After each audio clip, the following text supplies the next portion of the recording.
for something big. Ingles, a proud sponsor of Big South Sports. So the Camels have 2 top 25 wins on their campaign, but have struggled here in this ballpark. It's a unique start to 22. How do they find home success today? I think it starts with the pitching. I think the position players and everyone else, the whole team, will feed off the pitcher. Keeler's doing a good job. Thus far through the third inning, they are getting a 1-2-3 inning. However, I think he's going to be able to fill the zone early, and the hitters are going to have to obviously score some runs here to make a comeback. That's the challenge of facing Ben Hampton. In his last start, he was brilliant. 9 strikeouts, kept Illinois off balance.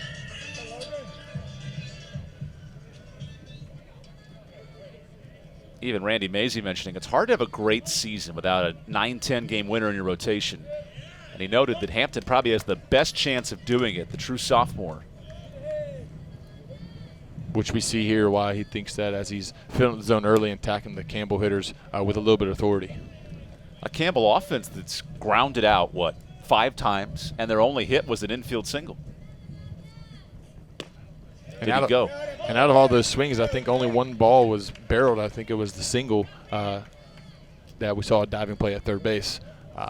So I'm sure he'll continue to throw those fastballs in and try to get jam shots from hitters. Hampton, a freshman All-American according to Perfect Game. And now in year 2, having a nice start. 6 innings in his last 2 outings. And a West Virginia staff that desperately needs quality starting pitch. Yeah, like we mentioned, I think the pitching aspect of it, everybody feeds off the pitchers, feeds off their momentum, obviously their mentality as far as their authority to deliver pitches early in counts. Here's a slow chopper to third. And a nice play. West Virginia's defense is up for the challenge. Hampton did another great job there. Fastball low and in. It looks like he was just a little out in front as he hit a rollover there to third base to make another ground ball out. And you look at Hampton's splits coming in. Traditionally, 75% of his outs are fly ball outs, which makes this start all the more unique. We have not seen one fly ball, obviously, like we mentioned with the wind. But, yeah, he's doing a great job letting his infielders work. I think he knew coming in maybe the wind was going to be a problem, so he's going to work a little lower in the zone. As he fools Dylan Kuntz there for a strike. And now if you're Justin Hare, your offense is hit around in the order. How do they find productivity today?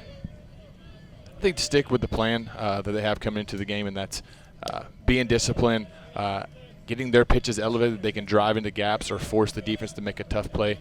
Chasing, giving any extra credit to Hampton here will only make it more hard for the hitters. This is a rare spot for Dylan Kuntz. His first start of the year at first base.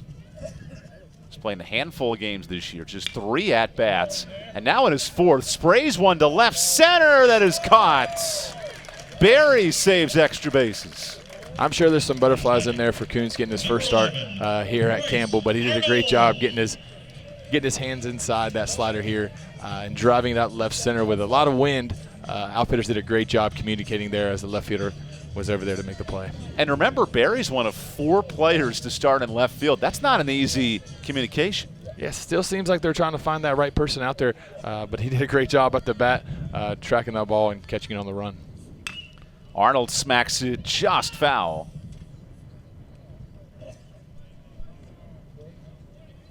Very surprised with all the ground balls that we've seen here so far from Hampton. After the numbers tell us that he's a fly ball outs guy, we've seen a ton of ground balls thus far through. Is that an approach thing? Is that a philosophy offensively? I think he's just doing a great job working down in counts with his fastball and slider. Maybe usually we'll have that fastball up on big parks to let his outfitters make the plays, but he's doing a great job attacking the zone low, as you can see there, for a fastball down for a ball. Arnold in this offense, they've grounded out 7 times. And as a hitter, I don't think you come up to the plate after obviously You don't know how many ground balls have probably been hit so far, but you have an idea. A lot of balls have been on the ground, so you might want to try to get a pitch elevated and count here 3-1 to maybe drive to the outfield. That's going to hurt Arnold off his back foot.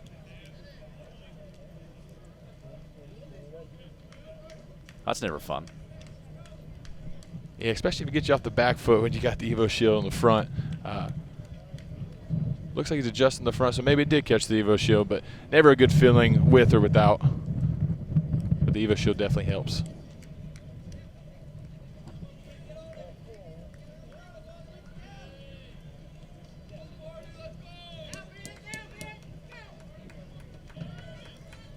Finally, a little bit of energy in this ballpark. They've been so quiet by the wind. There's now the payoff. Another fastball up. Looked like he was trying to get maybe that fly ball out. Has the wind picked up right after you mentioned hearing the energy from the crowd. The wind is howling in right now. Good luck hitting a fastball on this one. As Arnold goes down swinging, no chance to catch up to Ben Hampton, who's pitched 3 scoreless.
So this West Virginia team, they make life tough for Cade Keeler.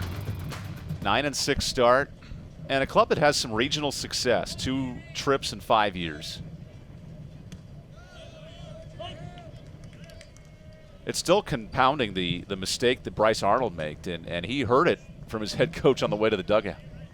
It's one of those things when you have a lot of fans in the stadium, and especially scouts. It's not something you want to see. Throwing your bat there at the end of that out. You need to contain those emotions. Hold those in and get back out there for the next player next at bat. Braden Berry hasn't been great offensively, but he had a nice catch a moment ago in left field. And that's been the challenge for Randy Mazey, looking to find the right players offensively to match what they can do defensively. It is a struggle trying to find that right fit for left field like we're talking here. I think, obviously defensively they have to be sound, but you're like a guy that would produce a lot of runs, maybe RBIs, or even get on base on the back end of the lineup. And Bear's doing a great job so far. We'll see what he can do here.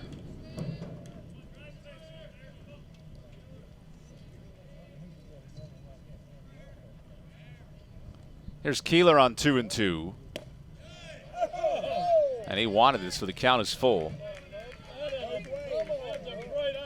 Great pitch by Keeler. Fastball down in the zone at 93. That's still not really a bad pitch. He's been struggling to fill up the zone here early in the game, but that's still not a bad pitch to work from. Good piece from Braden Berry. Remember, Cade Keeler, he's a strike thrower. 30 punch-outs to 9 walks, and Berry's battling up here. the strikeouts are definitely easy when you're working with a 95-mile-an-hour fastball, 93 to 95-mile-an-hour fastball with an off-speed pitch. Definitely makes it a little bit easier up there on the mound. And he burns the fastball in for strike 3. So Keeler racking him up with his 3rd K. Good at bat there by Barry. Battling a couple pitches off, fouling one off there. But as we see, Keeler gets the strikeout there on a fastball at 94 miles an hour.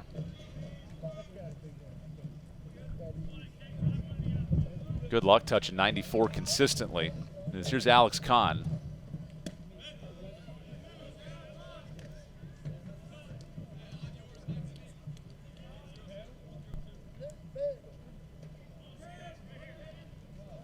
Kahn's one of the 2 bats in the lineup that are still trying to find that right spark, that right game to get the bats flowing as he's struggling batting average-wise here early in the season.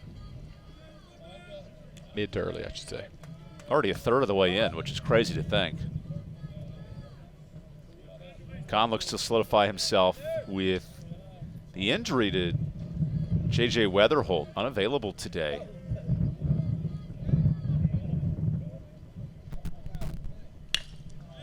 And this ball smoked into the air. That is never easy on a windy day.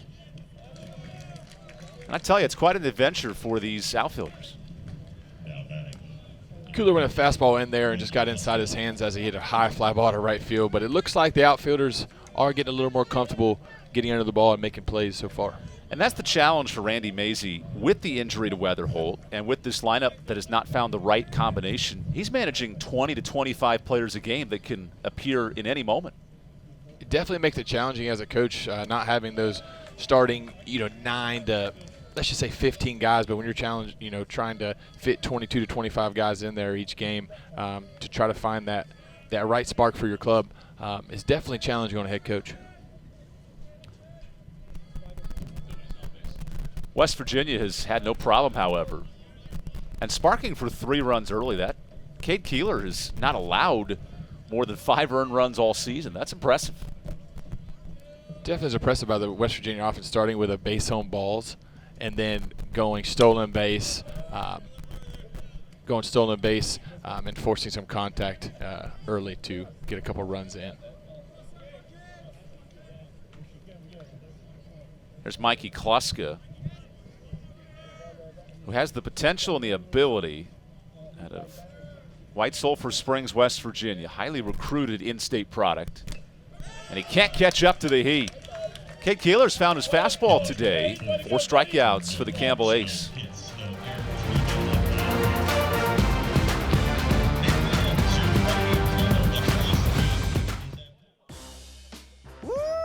Papa John's just took their fresh, never frozen dough and hand stretched it into thin, oversized New York-style slices. I mean, look at that crust. That is the perfect crust thickness no matter how you eat it. So you can fold it or not. But I ain't gonna lie though, I fold it.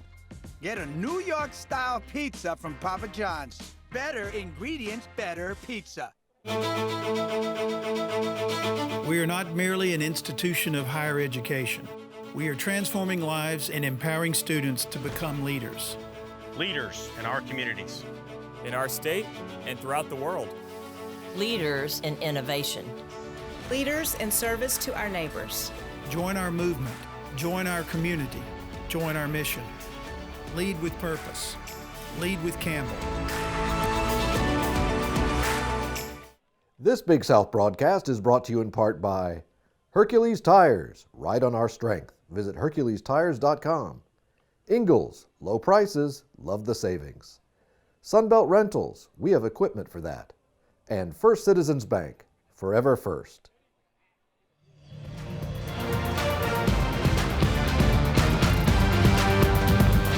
So this is the dynamic matchup all weekend. Hampton and Kluska, who've been great, especially with Hampton on the mound.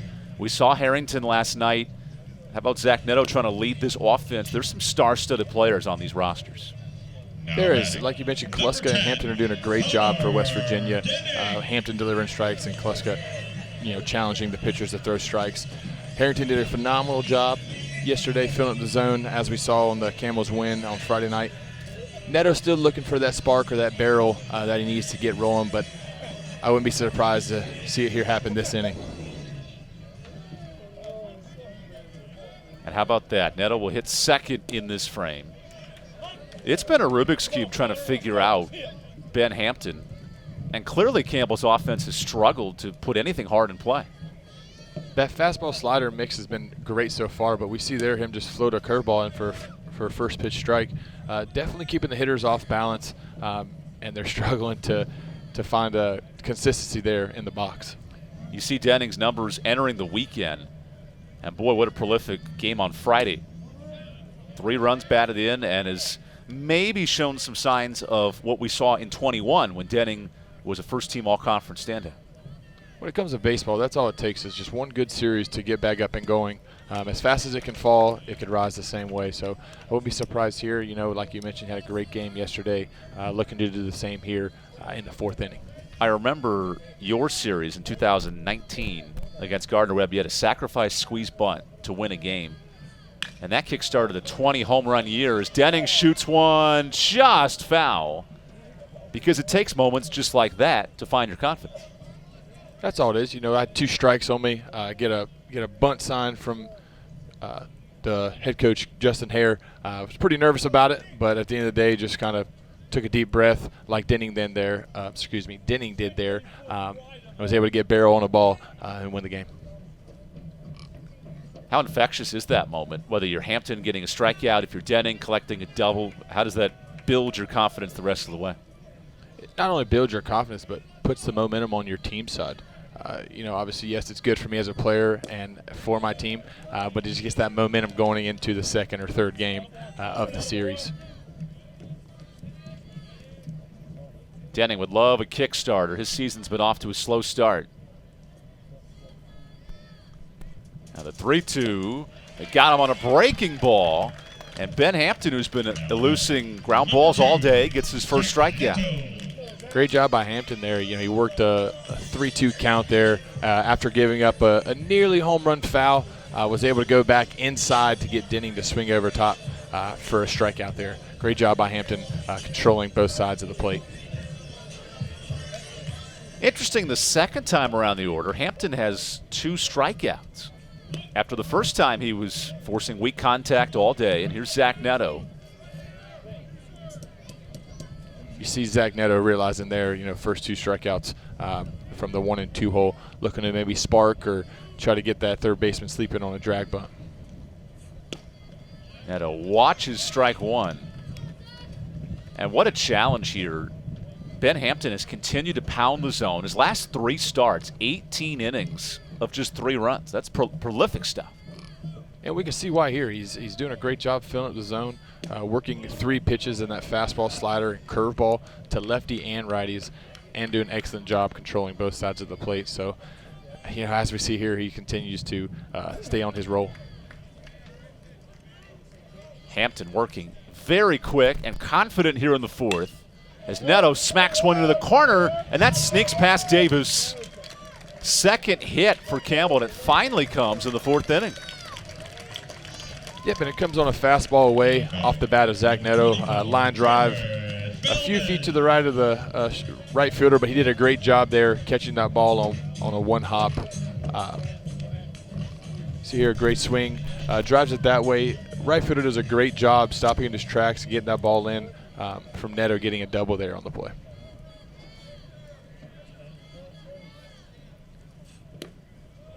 So Jared Belbin takes outside.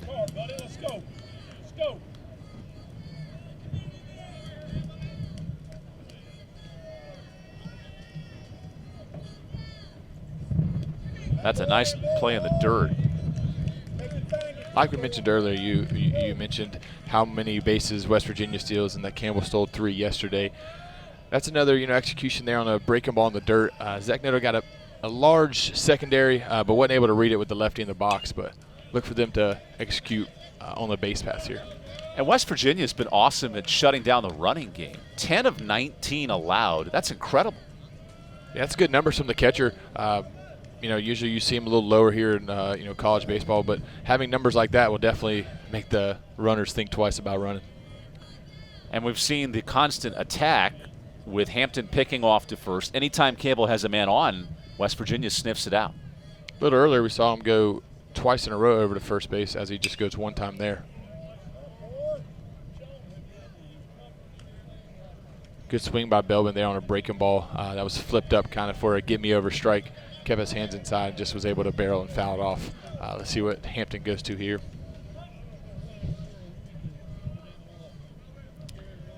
Ben Hampton allows his second hit of the game and now works the count full. It has been a sluggish start for this offense after scoring 8 runs last night.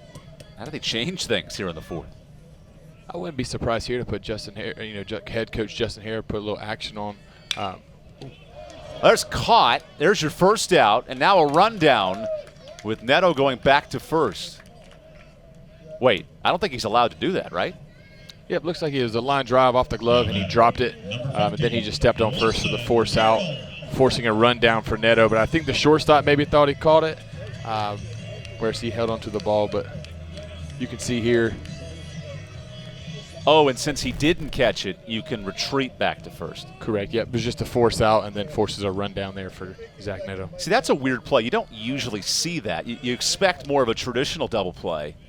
The awareness, the awareness is very important. Yeah, sometimes, those guys with higher IQ maybe drop that ball on purpose, which I don't think he did there. But, great job staying with it and getting the one out. Let's go, buddy. Let's go.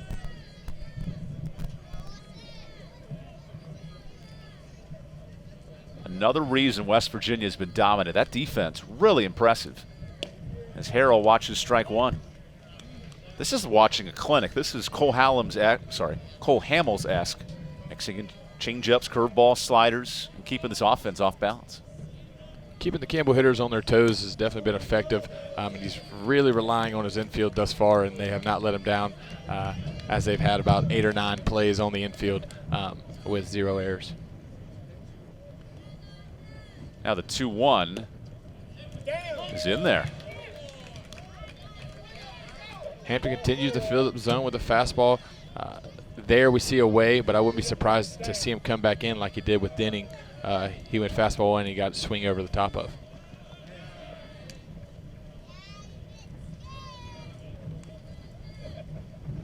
Seen a lot of throws over the first base there with Zach Neto. Obviously a place plus base runner on the pass. And drawing his fair share of attention. There's a Raisin Randy Mazey's club. Fewest stolen bases allowed in the Big 12 this year. And there's just no room to run. Nice ground ball to Kahn to end the inning. And West Virginia pitching the shutout through 4. Let's go to the 5th here in Game 2.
So Tevin Tucker joins a party of prolific hitters in this West Virginia lineup. The Mountaineers have had a nice approach to the plate today. They have. We've seen Tevin Tucker go yard a little earlier in the game, but the other hitters are doing a great job getting pitches in their zone and making good swings. It's only a 4 combined hit day, and yet here's West Virginia putting the Camels on their toes and trying to even this series. They're applying pressure not only by just a few hits that we've seen here so far, but also having quality at bats in the box, forcing a walk and stolen bases, putting pressure on Campbell's pitcher here, Keeler.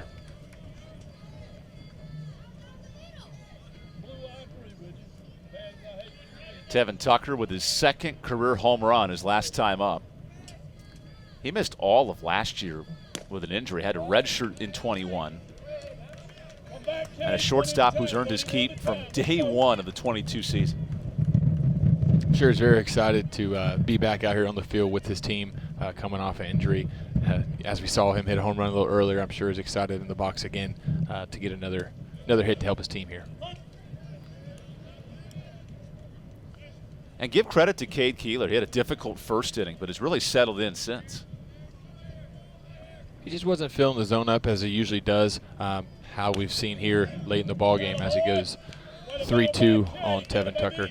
He's done a great job with that fastball early and actually allowing that off speed to be in the zone, maybe getting a couple chase pitches by West Virginia thus far into the 5th. Now the 3-2. Here's another fly ball from Tucker. Let's see if Neto can find it. There's the first out. Another good barrel there on a fastball inside. It looked like off the bat it was actually going to carry out to left center field, but we see that's what happened his first time. Yeah, we see a hang up there just behind shortstop in the outfield grass for Zach Neto. It's hard to comprehend that split finger grip. That looks so difficult to execute. I was not a pitcher, but I'm sure it is a tough pitch to throw and to grip, as we see he gets it there early as he kind of forces it into his glove, into his fingers, which I don't think we've seen much of that split finger so far today as he struggled to get ahead with the fastball early. As Keeler works it across the plate. He allowed those 2 unearned runs early and has since kept his team in the game, which given the way Harrington threw yesterday, that'd be vital here in Game 2.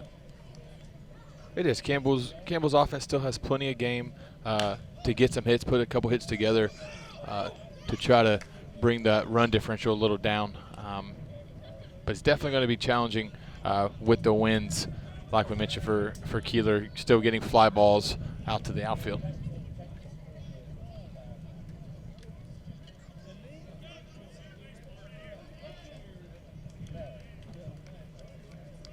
Now the 1-2.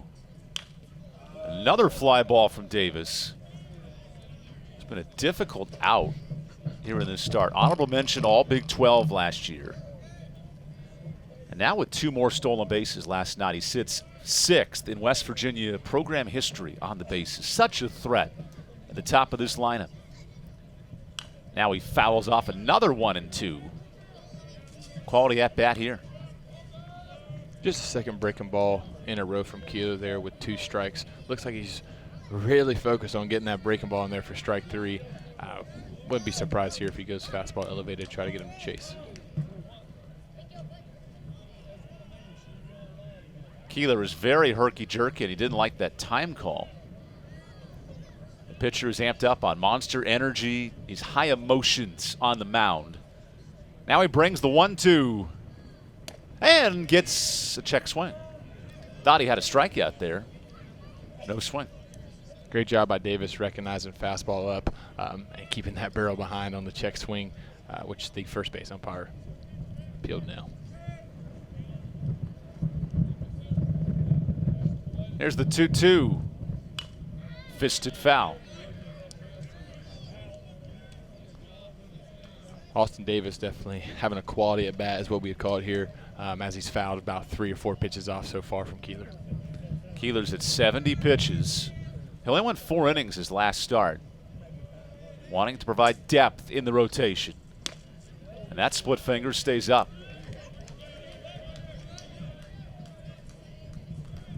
Definitely a high pitch count here, through 4 innings. Not what you want to see from your starter, as we mentioned, as Campbell had a couple plus relievers come into the game yesterday. So this has popped up. Never easy for Kuntz, and Babin's there to make the catch. It's a lot of ground covered by the catcher. Not a play you see a catcher make every day up the first base line as Babin ranged to make that great catch for out number 2. You see Babin hop out of his stance as he recognizes first baseman, goes kind of first few steps were back. I mean, he even tricked the camera op. The camera op thought it was going to the first baseman.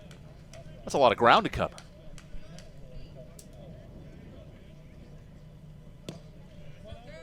Yeah, great job by Babin staying with it with the win, how we mentioned all ball game being a factor.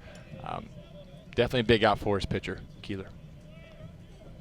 Who has had to grind through that at bat. That was an 8-pitch battle between Davis and Keeler.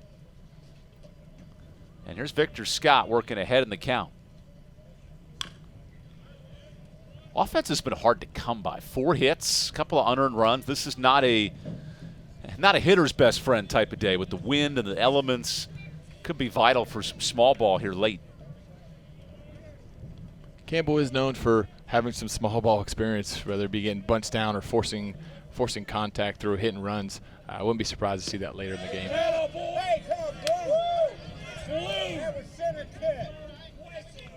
There is a swing on that attempt, so it's 1-2. How about that? Yeah, Keeler's threw a breaking ball in there. It looked like it was middle from my angle. Home plate umpire calling it a ball, but getting the strike on a check swing. Not what Victor Scott was hoping.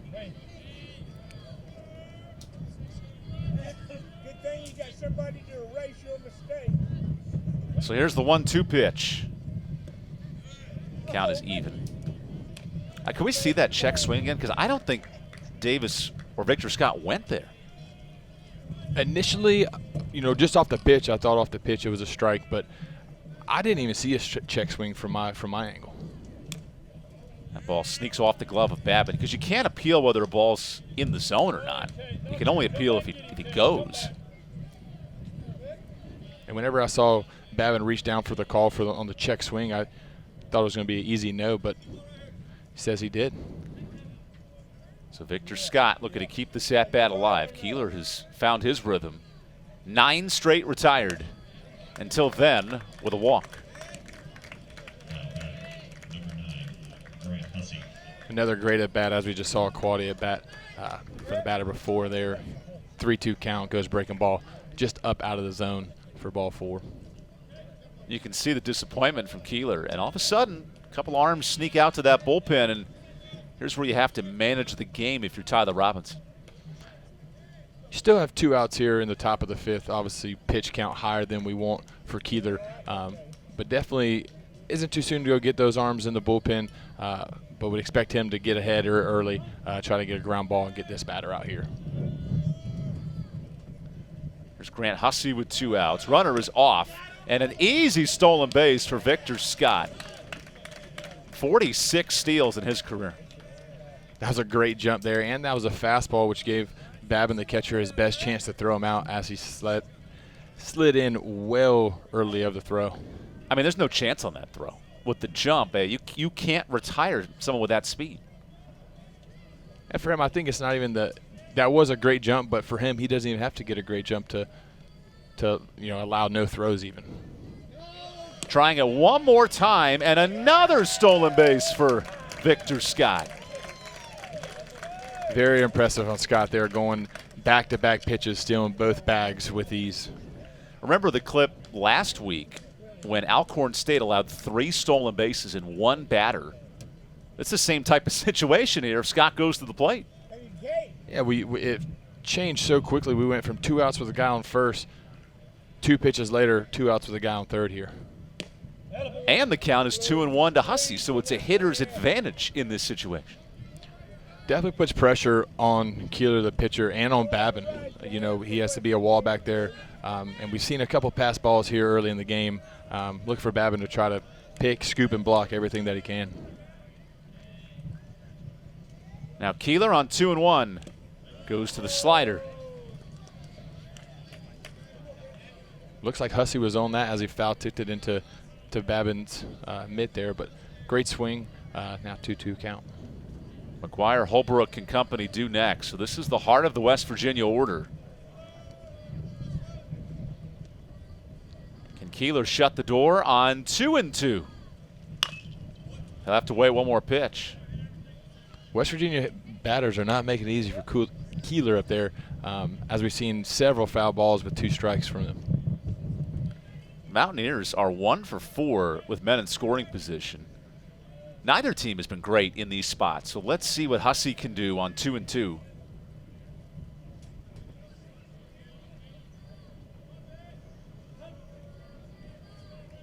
Now Keeler allowing 2 stolen bases, brings it home. And another foul ball. That's the same pitch that we saw Keeler walk the batter before. That breaking ball he wanted down on the back foot slipped out of his hand, but he was able to get it down there for a good pitch. But Hussey, another great job, fouling that off to live to fight another day.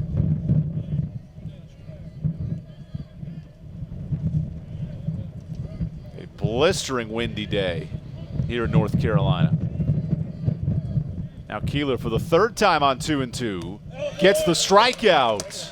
5 Ks for Cade Keeler, and he blows down Grant Hussey. Hey fans, Campbell softball is at home on March 26th. Big things are happening this year across the South, from the mountains to the coast. The fast are getting faster. The strong are getting stronger. And the best is getting better. Get ready to raise your expectations. Get ready for something big. Ingalls, a proud sponsor of Big South football.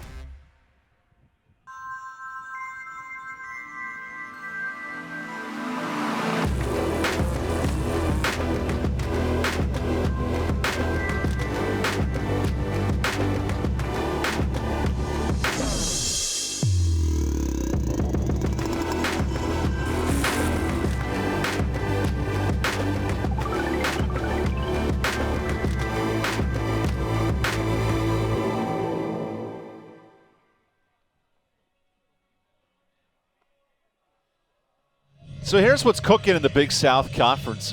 How about USC Upstate with a huge win last night? They start 1-0 in the league. And Christian, there's 5 teams at the top that could really compete for this title. There is, Evan. I mean, you see the numbers there in front of you. You know, it's still early. We got conference play coming up here next weekend. Will definitely be challenging throughout the conference. Definitely not a walk in the park. Definitely see Campbell try to maybe sneak up there, but USC Upstate's doing a great job so far. Upstate and Longwood have Big South wins today. Conference play begins this weekend for half the league. The other half will begin next weekend, as you'll see Presbyterian come to town for 3 games against Campbell coming up. And those two met in the conference finals back in Segra Stadium. Who's your league pick? Who's going to make a run in the Big South this year? So far, you see Upstate there at the top, but Longwood also has a 5-game winning streak going into it, unless they're starting this weekend. But they have a 5-game winning streak going into conference, so I would see them trying to ride that out as long as they can. Longwood began the year 3-10, and they've been red hot since. Now can these Campbell bats wake up? Drake Pearson has 1 of 2 hits, and it was an infield single his last time up.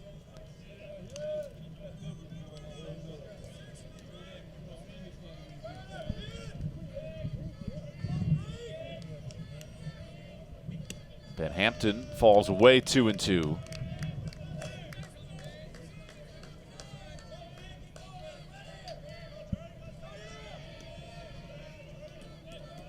Now the 76th pitch stays down and the count is full.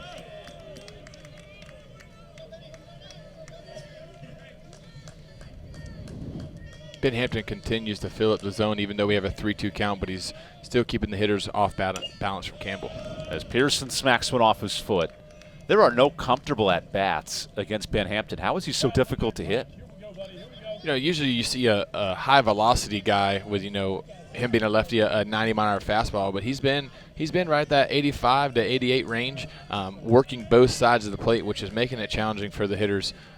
Obviously, working the off speed is helping him as well. Pearson soars one out to center field, an easy play for Victor Scott. He has a Juan Pierre type approach to the outfield. I love watching Victor Scott play. Victor Scott just looks like he's on cruise control out there in the outfield. I don't know if the wind's died down, but he's making it look real easy out there off the bat, moving left and right to the ball. Remember Victor Scott, one of the nation's leader in stolen bases, the 2-year starter in the outfield. What a pillar of a piece in center field.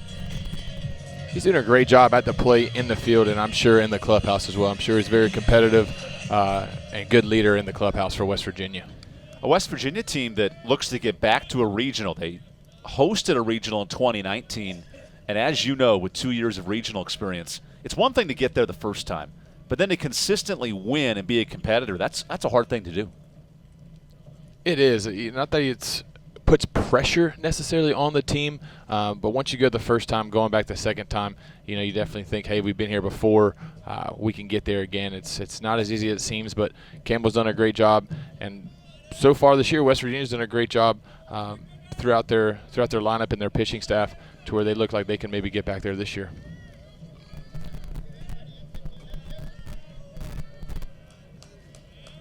Now the 0-1. Babin hits right into the shift, and West Virginia having a field day defensively. Another ground ball off the bat of Babin up the middle as the shortstop shifted over to second base. 84-mile fastball just ran in there on the hands. I'm sure had some two-seam run. Was able to get Babin to swing just off the handle there for a weak ground ball for. But that's been the story all day. Weak contact, not much happening, things of that nature. That's what happens when you have a crafty lefty up there like Ben Hampton, working both sides of the plate, establishing the fastball in and out, as well as working in that slider curveball. It just keeps hitters on their toes and not getting many barrels.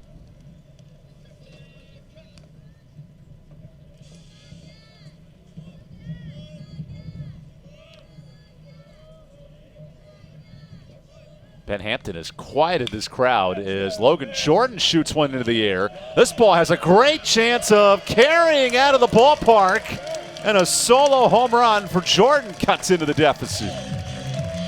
Great swing there.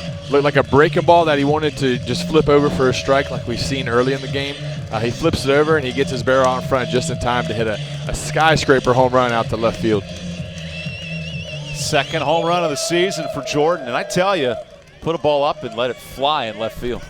Yeah, there it is again. You see him. Oh, he looks like he knew off the bat as the wind's blowing hard out to left. He looks like he got some good barrel and maybe just what Campbell needed to get that first run on the board. Because we had talked in that at bat, Ben Hampton had done everything right to silence this offense. It all changes on one swing. Yeah, he's been sticking with the same path of flipping that breaking ball in on power hitters, been establishing the fastball in and away on maybe the lower lineup, but we see him get a good swing on a breaking ball right down the middle and was able to crush it. That's the fourth home run allowed by Ben Hampton this year. As Kuntz grounds right into second base in a quick inning. Campbell gets one across, and that's it as we go to the sixth.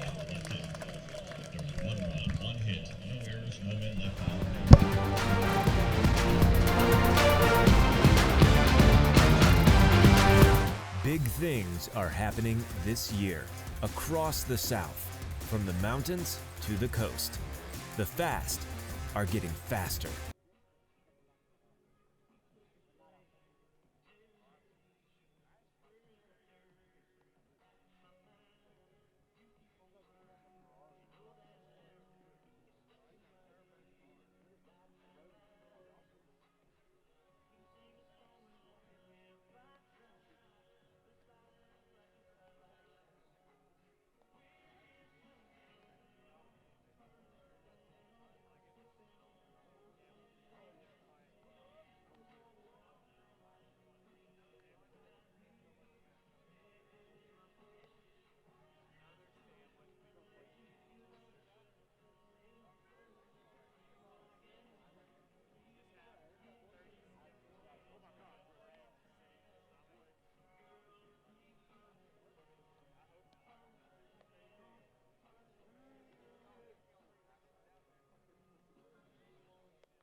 So Campbell to its pen here in the 6th inning. In comes Jonathan Beamer, who's had excellent starts and tough outings in his career. 5 innings with 6 runs allowed. How does Beamer get his best stuff out today?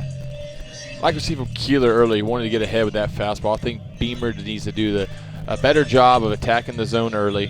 He's a fastball slider guy. He loves his slider. It's a plus pitch. I would look for him to work both sides of the plate with that fastball, work that slider and change up in to keep the West Virginia hitters off balance like we've seen from Ben Hampton so far today. Beamer was a 29th round draft pick in 2019, electing to stay in college, and his career has been mired by injuries and lack of success. How important is this final stretch for Beamer? It's a very important stretch for the senior here. Obviously injuries, nothing that you can control or see in the future, but he needs to continue to attack hitters early and work ahead with his best stuff to give him the best chance to maybe see himself in that draft later this year. Because Justin Hare has not had the big-time success from his offense or from his pitching staff.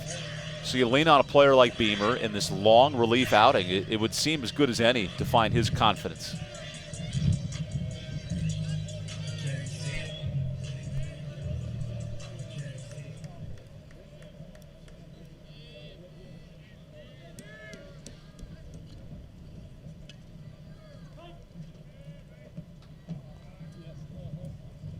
Here's the first pitch from Beamer. Can throw it about as hard as anybody. 94 on that fastball. It's about dotting it all up. The firm fastball will definitely help him, but a great job there attacking the zone early against a hot hitter like Holbrook.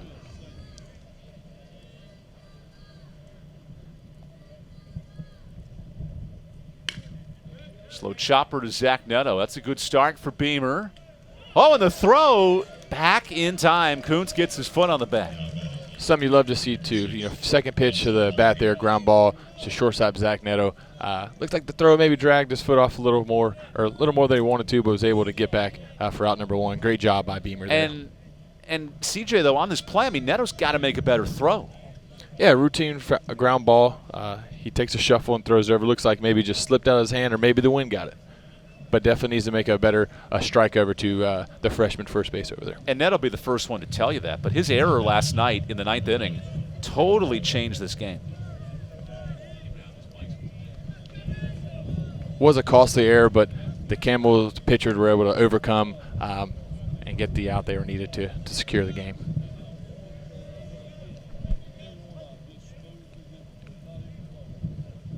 Beamer now facing Kevin Dowdell, who pitch hits in this spot. The Alabama product.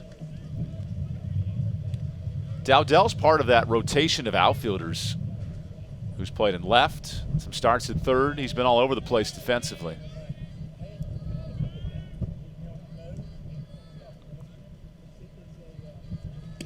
As the 1-0 stays inside. And this is what Randy Mazey loves about his roster, the versatility. On average, 15 players appear in a game. There's a lot of mixing and matching that can happen late. Yeah, it looks like head coach Mazey is having a guy in that first third of the game, maybe the middle of the game and late of the game, to work those guys in to try to figure out what's the best fit going into conference for the West Virginia Mountaineers. Is that hard, though, to find your rhythm? I know Coach Mazey mentions he loves that versatility, but it would seem as a player very difficult. It is very difficult, coming into a game, starting one game, coming in on the back half of a game or middle of a game. It's definitely hard to get your momentum, but it's something that he's just challenging the hitters with to see how they handle it. As Kevin Dowdell pitch hits in this spot in the 6th, he fights one away. Mazey had an interesting quote. He said his reserves and his non-starters have been more productive than any team he's ever had at West Virginia in 10 years. The players have bought into that process and has resulted in better at-bats from the bench than sometimes the starting 9. And that's a great quality to have coming off your bench. Usually you see those guys need an at-bat or two to get started, but to have that on your bench is something that's very special in this West Virginia team. because usually, starting a game's easy, but coming off the bench cold is always challenging. And then here's Dowdell Wright checking into the game, earning a walk, and with his double-figure stolen bases, it's a whole dynamic that can come off the bench. It is. It puts pressure back on the pitcher, the opposing pitchers, as well as I'm sure there'll be offense stealing here like they have in the first few innings. So how about this? Back-to-back pitch hitters, and this is exactly what Randy Mazey likes to do. Versatile with his lineup, and Tyler Cox, who has 21 at-bats, digs in out of Westbury, New York. These are the unique challenges that a West Virginia offense can present for an opposing staff. And it all starts with the quality of bats that McDowell just had there, and I'm sure Tyler Cox will have here. It is a blistering windy day as that ball's fouled off. And you can see there the West Virginia reserves, as we mentioned, are not scared to swing the bat coming right off the bench with that first swing by Tyler Cox there on a fastball. But that's what you want, right, is to coach a player who's uber aggressive and makes things happen right away.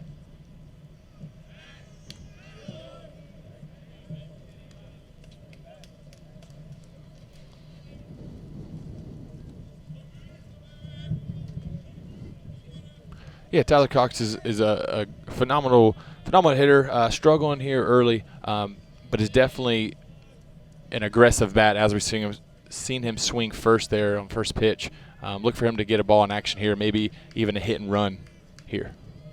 Runner is off. You called for it. There's a stolen base with ease, and the bench presence of Dowdell paying off. And this is where the pressure is applied to the opposing pitchers on a base on ball to lead off the inning, a stolen base, and now you're sitting with a runner in scoring position with only one out.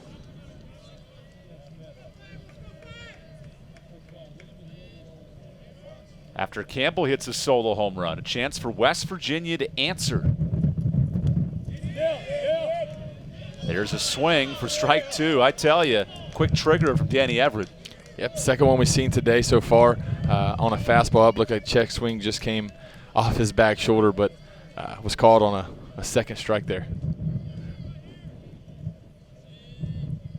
I'm just going to say it. This wind's been annoying today, both for the players and for us here in the booth. Got the window cracked up here a little bit as it is a nice day. My papers are flying everywhere. It is a nice day, and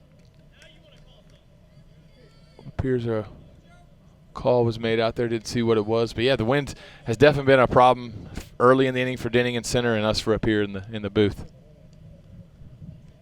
There's the 1-2 from Beamer, and you can tell the breaking ball has been an issue for John. That fastball, 94, with some firmness, but a lot harder to find his location.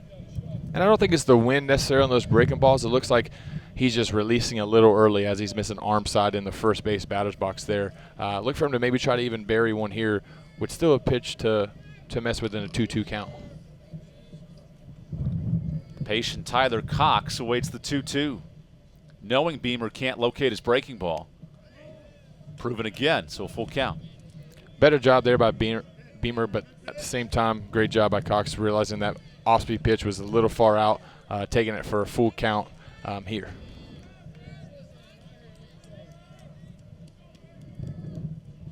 So Beamer, some work to do on 3-2. Runners off, and a walk with a stolen base. Some creativity.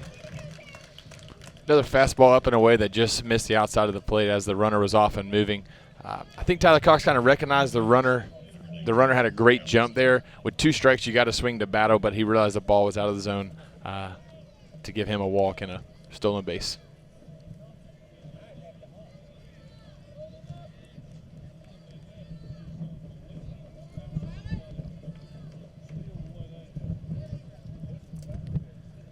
So Alex Kahn steps up in this spot.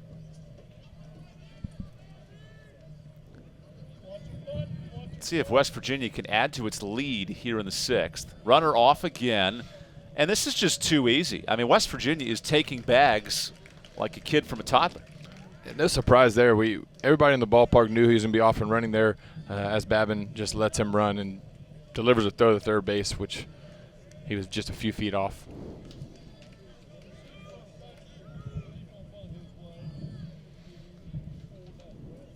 Boy, all the pressure in the world is on Beamer here out of the pen. He's allowed 2 stolen bases. Now on 1-0. Look at a suicide squeeze, put down perfectly. And West Virginia steals a run, looking for one more and in safely. Cox and Dowdell get the job done. That's a phenomenal play, applying pressure to the defense there on a suicide squeeze. Up 3-1 at the time. Suicide squeeze, gets it down. No play at home as he has to deliver a strike to first, but phenomenal job base running, hustling all the way around from second base to score. And what a call by Steve Sabbins at third base. He sent him right away to the plate. And that's where that speed from this West Virginia offense comes to play. You know, they stole 2-3 bases just right there, and those few pitches was able to score 2 runs. And now Mikey Kluska hits with a clean slate. We mentioned bench contributions from the Mountaineers. That's Exhibit A.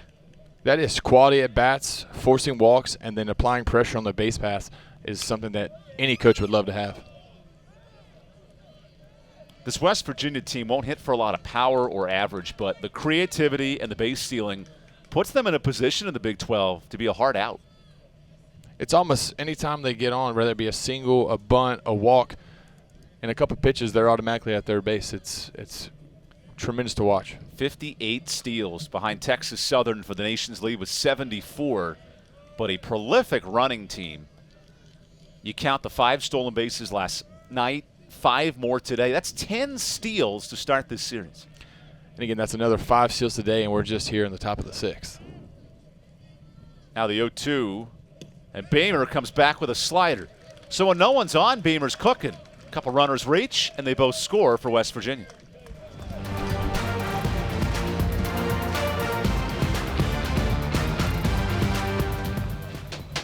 It's bow time. The workday might be ending, but your family's hunger is still gearing up for the night shift. Now you could unload groceries, chop, dice, mince, preheat, heat, slap around the smoke detector, and then celebrate with a big old pile of dishes. Or you could just drop a big bow box on it. Because when you can feed the family with 12 Supremes, fixins, biscuits, and tea, you can clock out and still spend some well-earned quality time with a delicious dinner. It's bow time. Woo! Papa John's just took that fresh, never frozen dough and hand stretched it into thin, oversized New York-style slices. I mean, look at that crust! That is the perfect crust thickness no matter how you eat it. So you can fold it, or not. But I ain't gonna lie though, I fold it. Get a New York-style pizza from Papa John's. Better in So the Mountaineers feature a dynamic duo out of the bullpen in Braithwaite and Waters. They've been able to watch Ben Hampton continue to cruise here in the 6th. It's got to be a good feeling for middle relievers or even closers to see their starting pitchers have such success like Ben Hampton has had so far. Continue to see him do the same thing here through the 6th inning. Hampton is the only starter for West Virginia this year to pitch into the 6th. He does it once again, and as the winds continue to blister and pick up, runs are going to be tough to come by in this game. CAMvsWVU will have to try to get that leadoff runner on and maybe small ball a little bit to try to, or like we've seen from West Virginia, maybe even a couple stolen bases. West Virginia has 5 stolen bases today. No trouble running the bags. As Bryce Arnold watches a beauty of a strike. 90 pitches so far from Ben Hampton. And maybe, what, one mistake? One mistake we saw just with the breaking ball that was left just over the plate, but 90 pitches thus far is not too bad for Ben Hampton as you see him just continue to fill up the zone against the Campbell batters.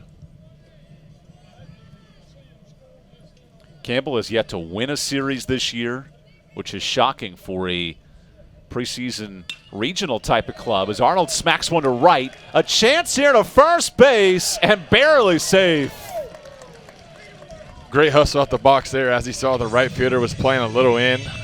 With the wind blowing in, he's kind of pinched a little bit on the backside.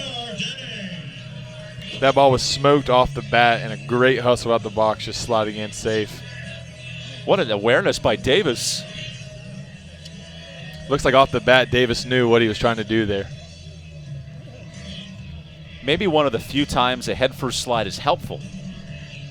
Yeah, you don't see a lot of head-first slides as he's taking his times over at first base to catch his breath, but definitely was needed there for the safe call. I mean, between the heart rate and landing on a base, that's a painful play for Bryce Arnold. Looks like he's just regaining his breath, as he may have even got it knocked out on landing on first base there. So now can Connor Denning take advantage of the single? Because outside of a fly ball into the corner and left, nothing's going to leave the park today. And everything in the air is covered by an extremely fast outfield. Wind's playing a big factor, as we've been talking all day, but it's picking up steady. What a catch at first! Grant Hussey making the job easy. Another hard hit ball off the Campbell bat. Great job laying out there at first base, making that catch, keeping Arnold there at first base. Phenomenal play by the first baseman.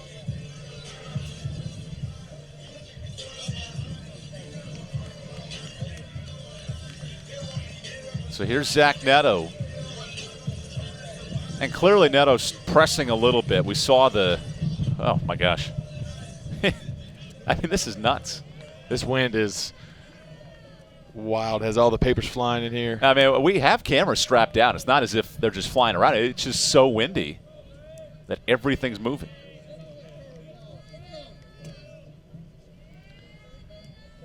It's tough to focus as a hitter, I tell you what. I wouldn't be surprised if we see some motion here from Arnold as a shortstop comes in and consults with the pitcher. What's he talking about there? What are they thinking? I think maybe he might have a tip that maybe Arnold might be getting a big lead, or maybe he needs to come set so he doesn't balk. Just sometimes pitchers can get sped up, especially late in the game, as we've seen him pick off quite a few times when guys do get on. Maybe just tell him to settle down and kind of have that in the back of his mind.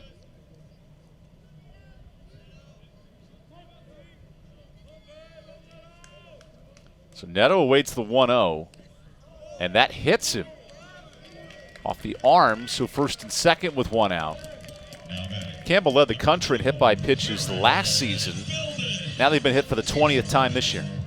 Yeah, Neto saw that fastball coming up and in, and now, you know, now with the new rule of you having to make some kind of turn or some kind of lean to get out of the way, which you saw there as a hit just off his G-Shock elbow guard. I don't know if that was much of an attempt.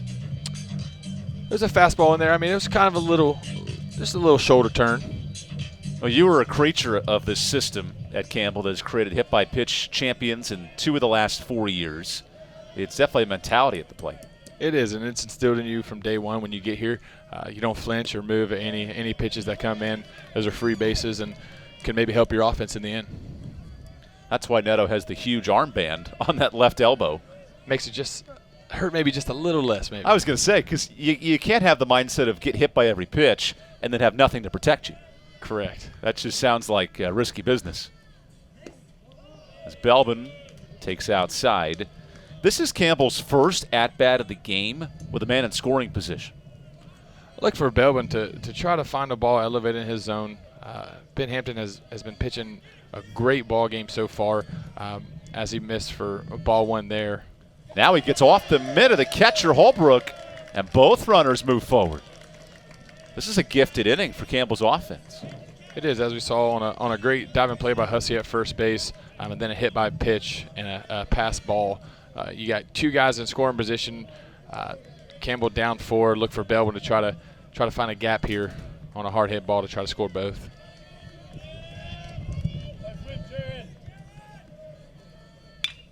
Belbin cashes in a run on the ground out. So that's the first run given up by Ben Hampton today, and it scores Arnold. For Ben Hampton, not the worst case scenario, getting a ground ball for the second out of the inning and giving up that one run, but also a great job by Belbin. Situational hitting a ground ball with the infield back to bring Arnold in for run number 2 for Campbell. How costly is that wild pitch now? Yeah, that wild pitch is going to come back and haunt him there, you know, as it would just be second and third as opposed to a run scored. But he definitely stayed locked in here on the mound and kind of just let that one go by. Tough task here with Lawson Harrell at the plate. Campbell's had no chances to get anything going offensively until this inning. And now Holbrook wants a quick chat. Usually with Campbell, you'll see a couple hits in an inning back-to-back or, kind of scattered throughout an inning, which we have not seen yet. We've seen one hit, we've seen a line drive, and then we've seen a hit by pitch.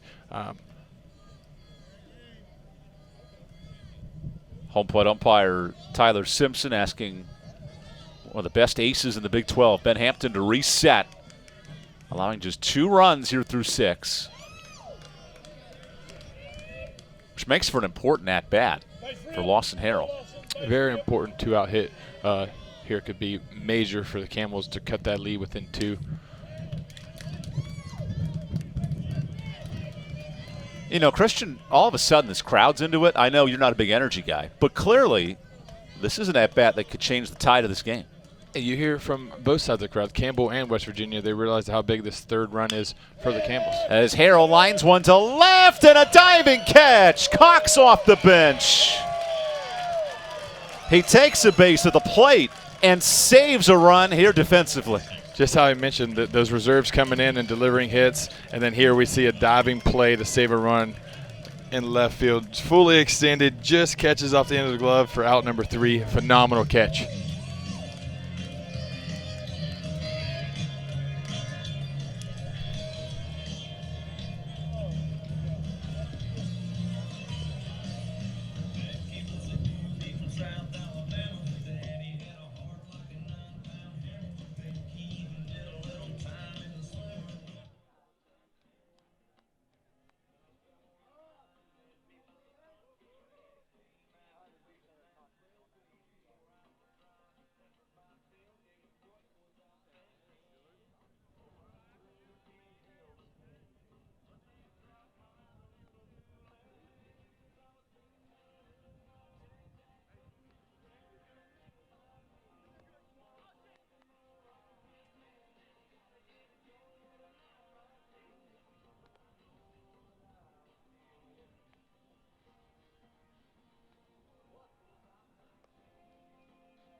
Now it's 5-2.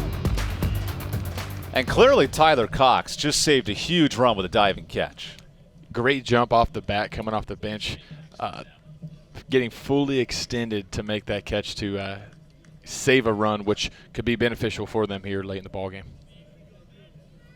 John Beamer, who just allowed 2 runs, watches his offense score 1. Beamer's doing a great job filling up that zone with the fastball, but has struggled so far controlling that breaking ball in the zone as you see him miss on the inside corner of the plate there. Good piece of hitting by Tucker to stay alive. His home run hit the jet stream his first time up.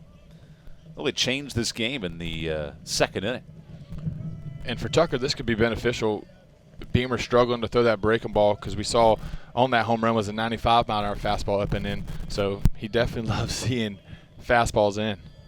There's a fastball in, driven just foul. Tevin Tucker's having some great swings today. He's seeing it very well up there today. When you have that light in the sky, the ball comes in like a beach ball, players always say. It must be infectious.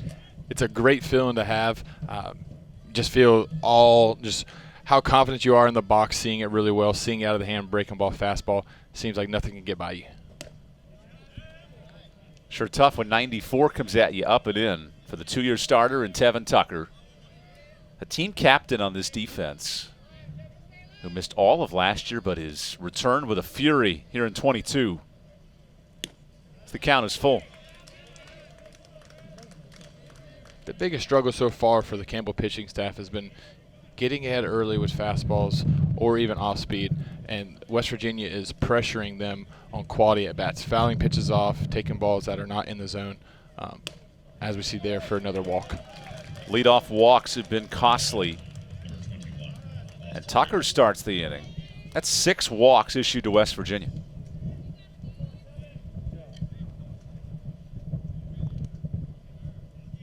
Now keep an eye on this running game. It can really move on the bases. Tucker and the Mountaineers have 60 steals in the first 15 games.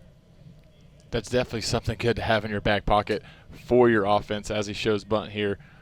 Would not be surprised. Oh, and thrown away by Beamer. Another costly mistake. Tucker wants a second base, and he has it. Campbell is botching this game defensively. Yep, as we see a throwing error from Beamer right there. Just like looks like he let it go a little early, just outside the stretch as a first baseman, as it hits off that brick wall down the right field line. Here it is again, just outside the stretch. And that's the thing with the brick wall going all the way down the right field line. It bounces all the way down just enough for him to get all the way first to third with no problem. That's the second straight game Campbell has given away free bases. And, Christian, you can't afford to make these mistakes, especially late in the game. You can't. Like we mentioned, defense wins championships. And as they have 2 errors here and coming off a 5-error night last night, it definitely makes it more challenging, more pressure on your pitcher and you as a hitter. So Beamer now faces Austin Davis. It's a nice response for strike 2. And now with the infield in and the speed of Tucker and Davis, there's no easy out at the plate. We see with 2 strikes here on back-to-back curveballs. Not going to say it's no suicide squeeze, but West Virginia has that in their pocket. Being able to get the bunt down with no pressure at all, or trying to get that big hit here. Now the 0-2. Nice take. This right after Campbell responded with a run. What a crucial punch back from West Virginia.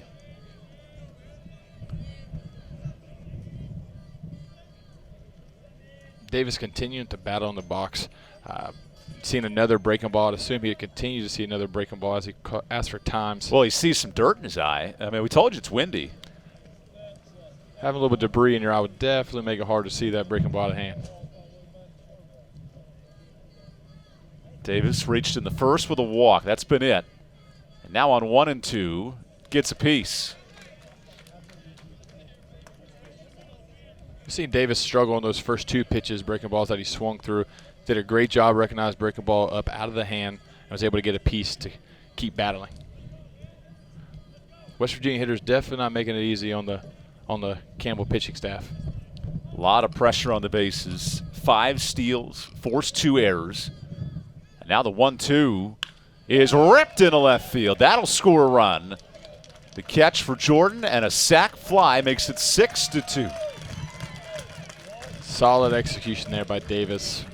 Having a quality at bat, fouling some pitches off, getting that breaking ball again up in the zone that he was able to drive out to left field where the wind is flying, which was deep enough to score the run there for run number 6.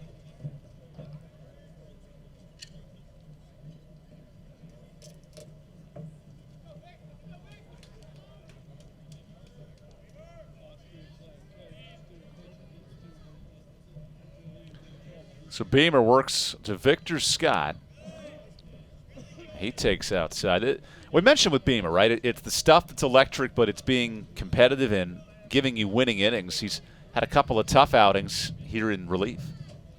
I think it's just him not having that good grip or that good control of the breaking ball, because that's what he relies on. He relies on that fastball to play low to mid-90s and then being able to flip that slider in or that curveball in. He's had a really tough job so far controlling those off-speed pitches.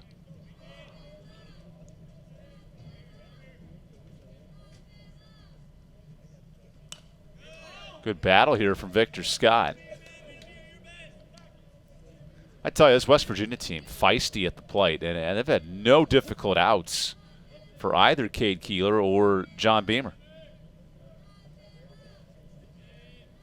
it's never a good feeling, being on the mound as a starting pitcher or a reliever, only having that fastball that you feel like is really working for you that day, not having that off speed kind of drags it out of you a little bit.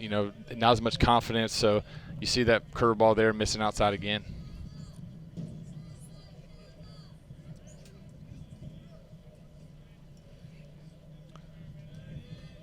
Beamer's allowed runs in his first 2 innings, looks to settle in. And the count is full. Scott's doing a great job in there, forcing it back to full count after a few swings early. I look for him to get on again to get moving on the base pass. Now the payoff is taken for strike 3, and Beamer gets the benefit of the zone. It looks like Scott didn't like that pitch there, that fastball up and in, but that was just on the top corner. Phenomenal strikeout there for Beamer. So here's where West Virginia sits in the Big 12 Conference. Think of top 25 teams, all 4: Texas, TCU, Texas Tech, and Oklahoma State at the top. How do the Mountaineers join the party this year in conference play? I think they continue to display the offense and defense that we've seen here today, taking care of the baseball on the field as well as applying pressure on those pitchers. Is that enough, though, to win a Big 12 title? Because Texas, best pitching staff in the country. Texas Tech has made a super regional the last 3 years. There's some great programs in this conference. It definitely will be challenging, but at the same time, West Virginia has to play their ball game to win. I get they don't have that power arm or those power bats, but at the end of the day, they're going to need to execute, continue to steal all those bases to give themselves the best chance to win possible. 60 stolen bases, second best in the country. It's a formula that Randy Mazey's had for the last decade, and it's sort of working. Think about hosting a regional in 19, earning a trip to a regional in 17. And fresh off a 500 season, West Virginia wants to even up this series. As Beamer gives up a fly ball. Belbin couldn't find it. And here's Jordan to end the inning.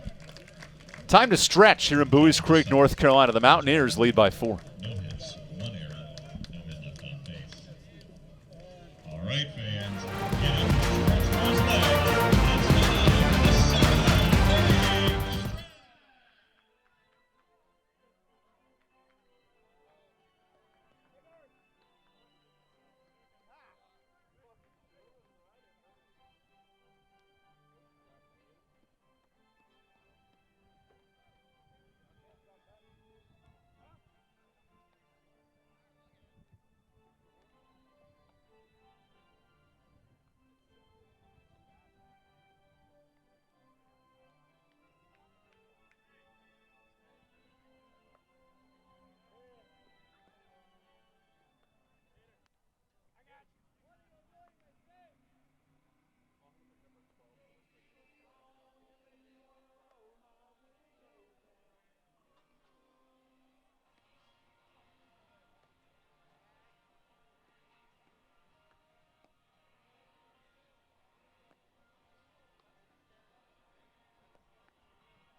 Here are some of the key contributors in this Campbell offense. Drake Pearson, the home run threat in the middle. How does he kickstart this offense today?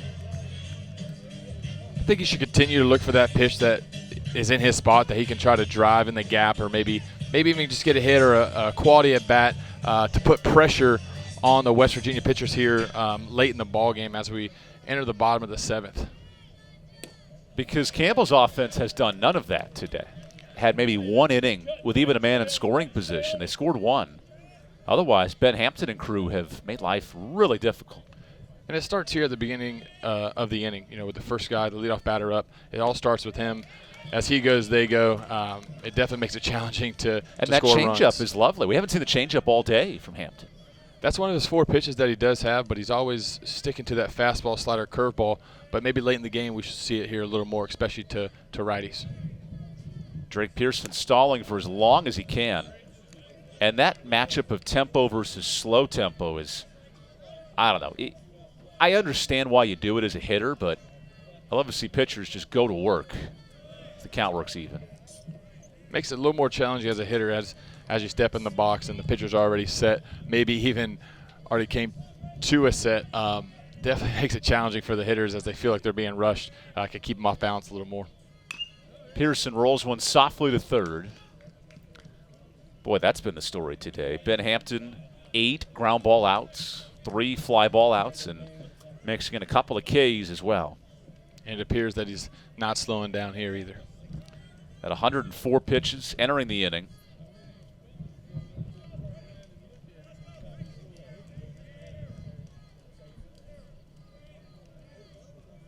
This crowd anxious for some offense, as that's taken for strike 3, and Hampton with his 3rd K.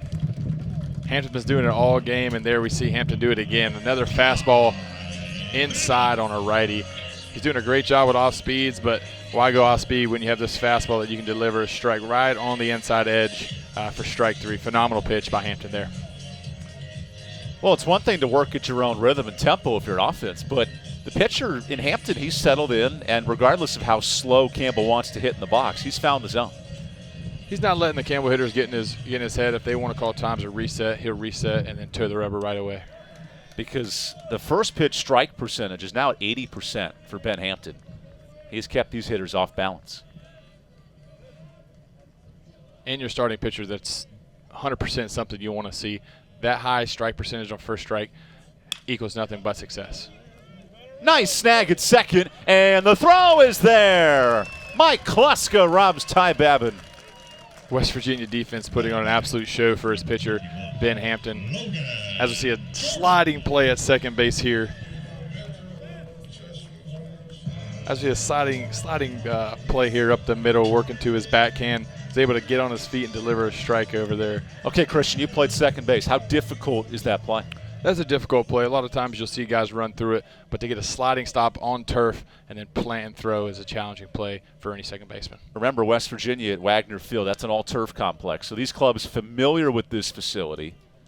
And the Mountaineers spent Wednesday and Thursday practicing at this ballpark. Their game was rained out Wednesday at High Point. So extra time on the field, and both teams look real comfortable. Those extra few days, it looks like they got real comfortable, like you mentioned, having a few practice out here before the series. Off the glove of Hampton, over to the shortstop, and that's a way to end the inning. Ben Hampton cruising through 7 scoreless. No runs, no hits, no errors, no men left on base. It's bow time. The workday might be ending, but your family's hunger is still gearing up for the night shift.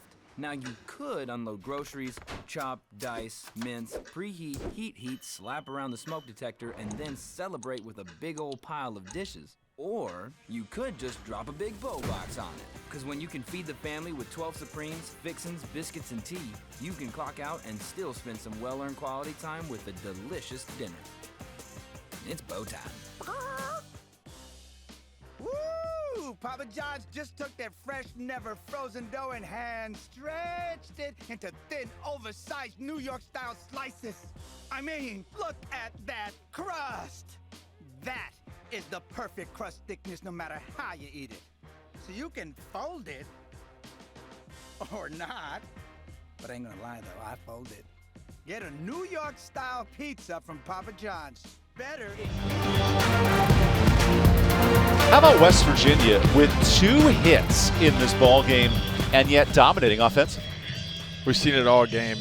Quality at bats in the box leading to base on balls or maybe even singles, and then the ultimate killer of a show out there on the base path, stealing how many bags now? 5 throughout the game. Definitely makes it challenging on the Campbell defense.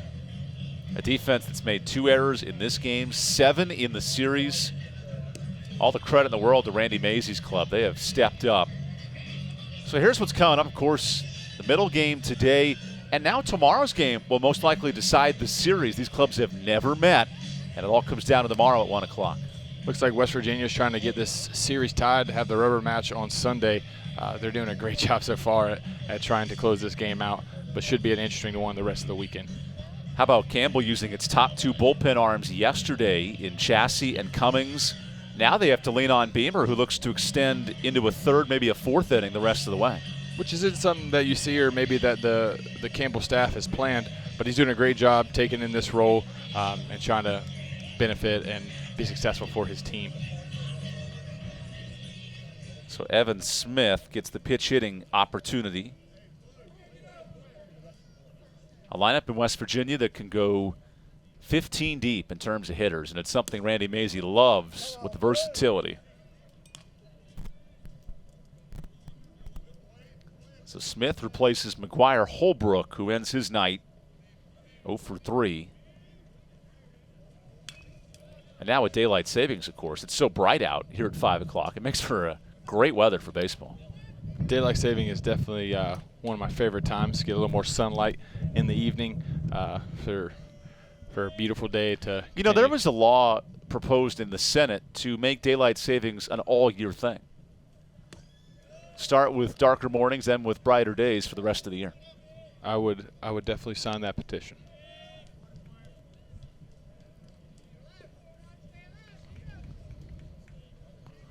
By the way, Louisville has just defeated Notre Dame, taking the first 2 of the series. And that's an upset victory for the Cardinal, who'd started very slow as a team. Florida State earning a Game 1 win over NC State. You wonder, as these conferences unfold, who's going to emerge in the first week of conference play. There's a strikeout for Beamer. Great pitch there for Beamer. Having a challenging bat, like we mentioned, the reserves coming off West Virginia bench, forcing quality at bats. Great pitch there, 92-miler fastball on the outside corner for strike 3.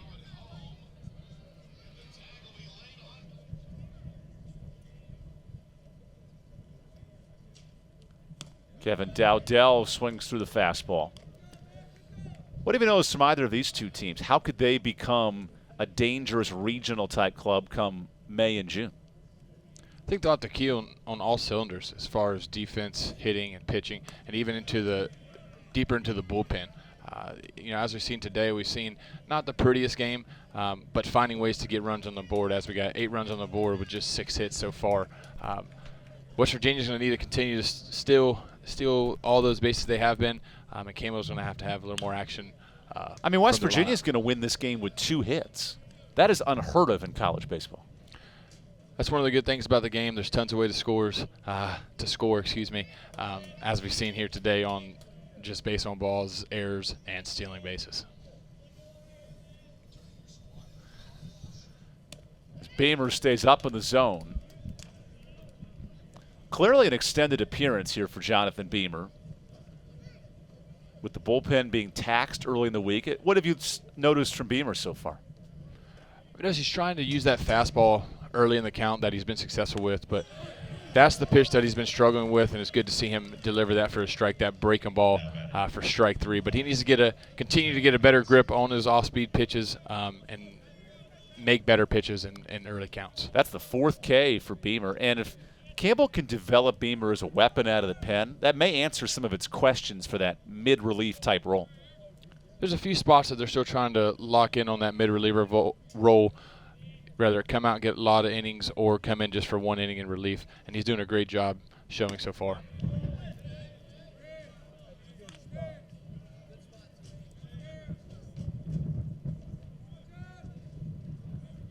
Here's Tyler Cox, whose defensive play saved a run and his offense running the bases earned an extra run. So clearly the West Virginia bench is what, a plus-minus of 4 runs total, if you think about their presence versus Campbell's lack of bench. It's very interesting to see these players, these reserves or their bench come off the bench and have such success, whether it be in the box like we've seen so far, on the base paths, or out in the outfield like we saw Tyler Cox make that phenomenal diving catch earlier.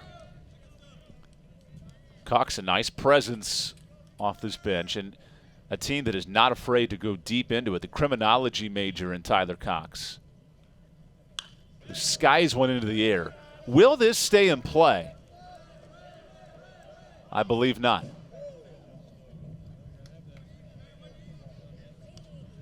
You never know with swirling winds like this. Belbin, Babin, and Neto were all over there on the third base dugout waiting to see if that ball would come back or what it would do in the air as it was hit very high into the sky. Tyler has some collegiate experience. His sister plays softball at St. Joseph's. His mother and father were college athletes. And the Wedbury, New York product has been imprinted into this game since coming off the bench in the 6th. Now he takes ball 3. Now we know where that athleticism comes on that play out there in left field that he made. That was a great catch. Robbed a run. And more importantly, it was his first inning in defensively. And the ball always does find you anytime you come into a game. Here's the payoff. And Beamer gets a strikeout. 3 punch-outs for John Beamer to end the top of the 8th.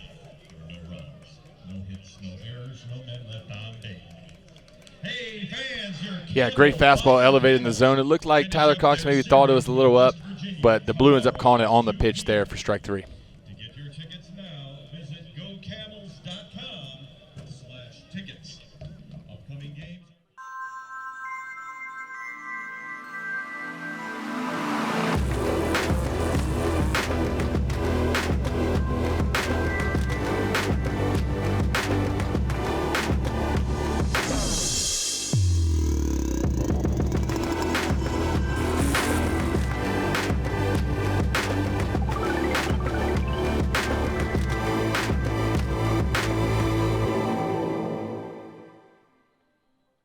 There's not a secret to what actually happens behind the scenes at a bank. Here at First Citizens, we're trying to educate the client in each step of what's actually going to happen and actually have them make the educated decision around what steps and what options they utilize. We want to become that trusted advisor that actually guides them down that road, helping you reach your goals. That's Forever First. This Big South broadcast is brought to you in part by Hercules Tires, ride on our strength. Visit HerculesTires.com. Ingalls, low prices, love the savings. Sunbelt Rentals, we have equipment for that. And First Citizens Bank, forever first. West Virginia starting pitcher Ben Hampton, fantastic through 7 innings. Now a career high, 115 pitches. And his offense has done just enough to support the lead. Ben Hampton has done a great job so far controlling both sides of the plate and keeping Campbell hitters off balance all game. And I look to see him do the same thing here in the bottom of the 8th. So Dylan Koontz looks to get his offense going, hitting out of the 9 spot. And I tell you, if you're Justin Hare, it must be disappointing knowing his team has allowed 2 hits all game and trail here in the 8th. His offense has had 1 at-bat with a man in scoring position, and Koontz grounds out right away. That's exactly what we've seen from Justin Hare's offense so far. Just a lot of ground balls. That one not hit maybe as soft as we've seen, but just a ton of weak contacts early in the game and even coming all the way late into the game. And this is why Randy Mazey has allowed Ben Hampton to pitch this deep into the game. Because you think about it, a starting pitcher here who's gone 8 innings sets the stage for Sleeper tomorrow, who matches up with Aaron Rund in Game 3. Yeah, Sleeper and Rund will be a great matchup and a rubber match, which this is looking like it's going to be. And with a 6-2 lead here in the bottom of the 8th for West Virginia, should be a good matchup tomorrow. Starting pitching has told the story this weekend. We'll take a timeout with the new arm for the Mountaineers.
So former Pitt Panther Chase Smith comes out of the bullpen for West Virginia. 129 innings of work for the Panthers, and now in his final season moves down the state to West Virginia. 7 innings of relief for the right-hander. Look for Chase Smith to continue what Ben Hampton has done so far this game. Looking for him to continue the success that Ben Hampton has had. He has a fastball that's going to be mostly around the 86 to 88 with a slider and a changeup that he don't throw too often. So expect the fastball slider to work real well for him here in the bottom of the 8th as he takes over for Ben Hampton. Hampton was brilliant in 7 in the 3rd as Arnold tips one foul. So a totally different matchup from a slider-heavy Bryce, get you one, buddy. Here we go. the starter goes. Like we said, Ben Hampton being phenomenal out there today to seeing a righty fastball about the same pace, but a little bit more 3/4 arm slot guy with a slider coming from the right side. Should be interesting to see how the Campbell hitters adapt here. How do they adapt? Because they've shown nothing offensively. I think they eliminate that slider. You know, it's not his best pitch. His fastball is definitely his best pitch. There's a slider for a punch-out. Like I said there, eliminate the slider early in the count. Late in the count, we see it there right down the middle for strike 3.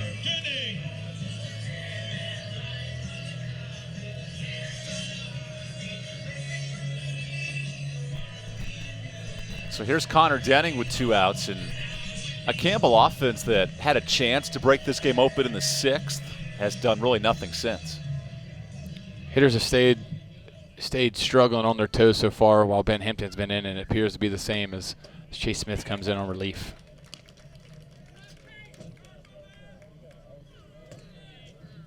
Campbell looking to get some hits here from the top of the lineup here in the bottom of the 8th with 2 outs. Denning off the end of his bat stays foul.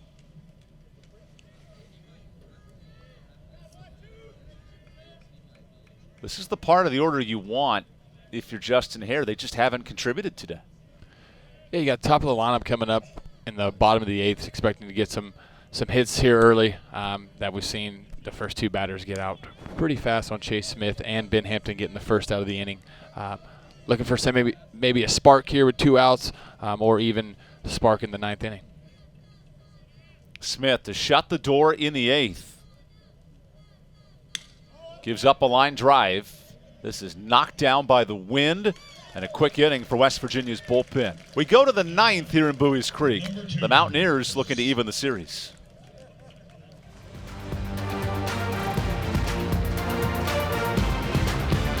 In the last 10 years, Emerge Orthopedics has really been on the forefront of doing orthopedic urgent care.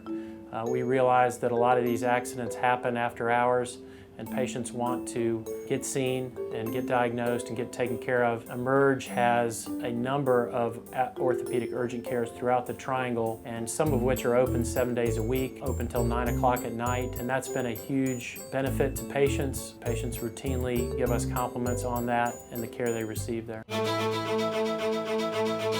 We are not merely an institution of higher education. We are transforming lives and empowering students to become leaders.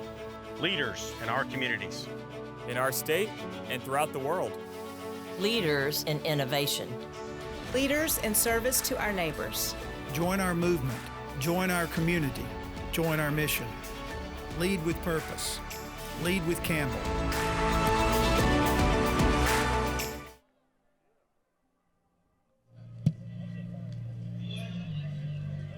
So Garrett Kangas comes in out of the Campbell bullpen.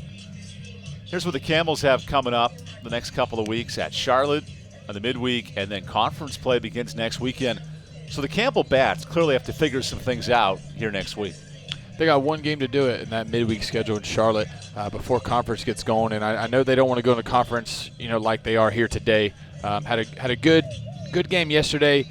Not following up so good on this game here on Saturday, but look for them to try to put some hits together here in the 9th and then get that roll going into the midweek and the weekend series against Presby. Oh, man, and they're handing out free pizzas, and I just want a free pizza. I don't think I'm going to get one, but maybe next time.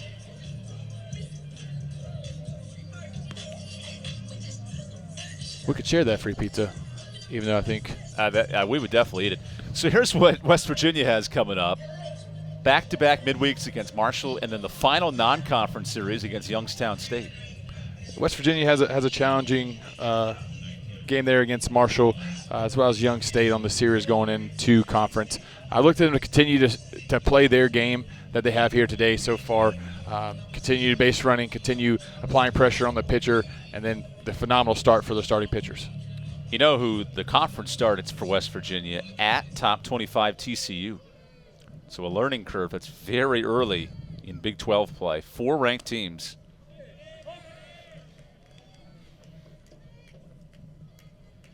Here's Alex Kahn to lead off this inning. 7, 8, 9 in the West Virginia lineup.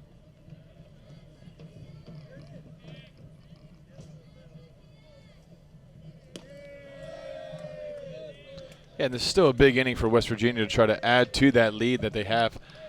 You know, they have a four-run lead, but still not a comfortable lead with Campbell's bats. Obviously not playing how they want to today, but if they do heat up, could be very dangerous. Okay, you see the pizza kids just giving away free pizza. Maybe the most noise we've heard from this crowd all day. I'm not sure if it's because of the wind we haven't heard the crowd, but it hasn't been too loud up here for us. But when those pizzas came around the corner, definitely heard some cheering. It's an odd question, but I mean, how do I say it best? As Garrett Kangas misses outside. West Virginia's played so well that the biggest piece of news is a free pizza. That was well put together. Yeah, so far it's been all West Virginia, and apparently the fans love pizza. Yeah, don't worry about it, Christian. You tried your best. So Garrett Kangas, the graphic design major, misses a bit outside.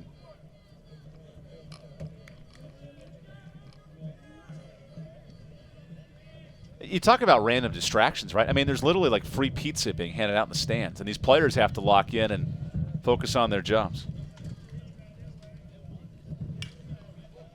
As Kahn knocks it out of play. West Virginia hitters continue to apply pressure to all of the Campbell pitchers so far today with quality at bats. As we got a full count here and a fastball away, that he was able just to foul off to try to fight to see another pitch.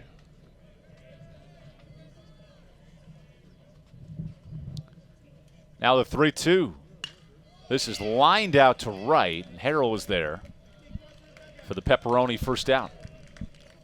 Still a great piece of hitting on a fastball elevated that he was able to drive out to right field, but like we've been mentioning all day, that wind's howling in from right field, so it's just going to knock it down and straight up center, or straight up right, excuse me.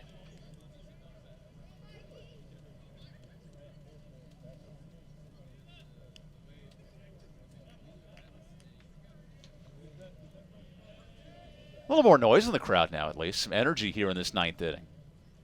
Middle game of the series, game 2 tomorrow at 1 o'clock.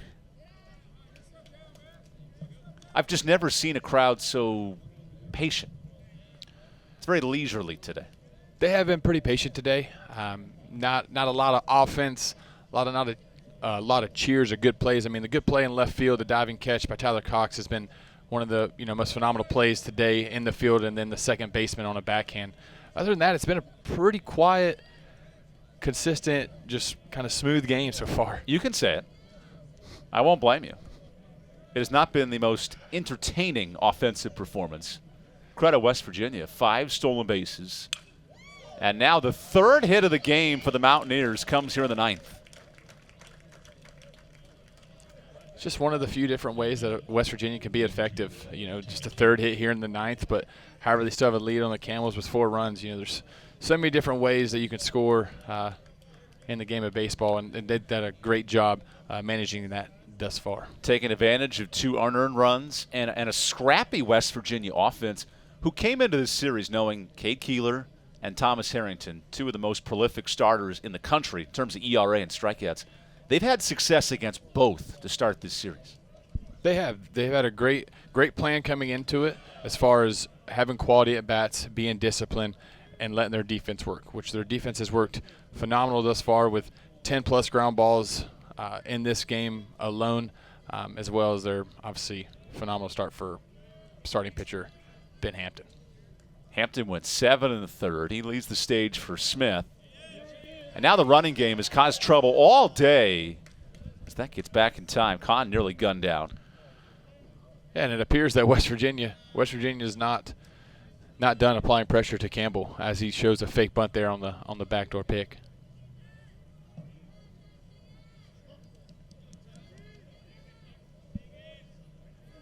I love to see Kahn try to run here.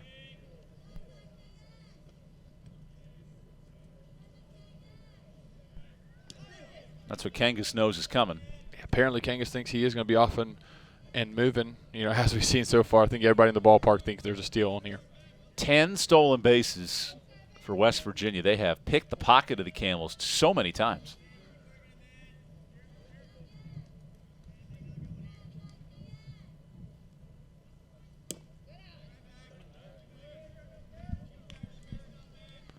And Tevin Tucker, being in the box here, still looking to apply pressure like we mentioned and try to get another hit as he had a home run earlier today in this game.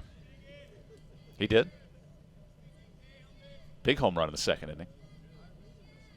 His second career home run adds a just foul. I would have cleared them all with the speed of Tucker. Kangas delivered a great pitch there on the inside corner, just getting on his hands. Tucker managed to get good barrel on it, but just about a foot foul from being a double or possibly a triple with his speed.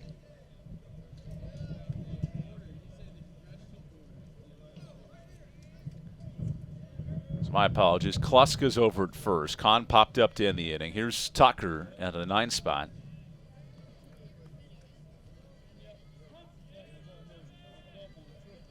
As Kangas works ahead 1-2. And now you got to hold your breath every time there's a pickoff throw because this has happened with mistakes multiple times. And you see the little jump there as this was his best pickoff there. You see a little jump there by the runner over at first.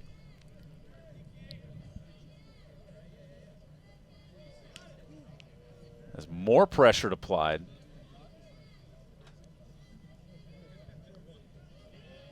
I tell you, West Virginia's running game really makes things challenging. And it really slows down this game because Kangas is only thinking about Kluska at first. It does slow the game down, and also not only does it put pressure on just the pitcher, but Babin, the catcher, and the infield. There's a bluff stolen base. So then it results in a pitcher overthrowing or overcompensating, and that's exactly what Randy Mazey wants to do. And just as you saw there, you think that the runner's going to go. So the second baseman will be covered here on this play. So you have a big wide open gap at second base in that 3-4 hole for Tevin Tucker to try to take advantage of. And he goes around on the breaking ball. So there's a strikeout for Kangas. Great breaking ball in the dirt. It looks like he kind of knew out the hand that it was going to be a little low and tried checking his swing, but he recognized it just too late there, but it looks like he had already committed to it as they call him out on the check swing.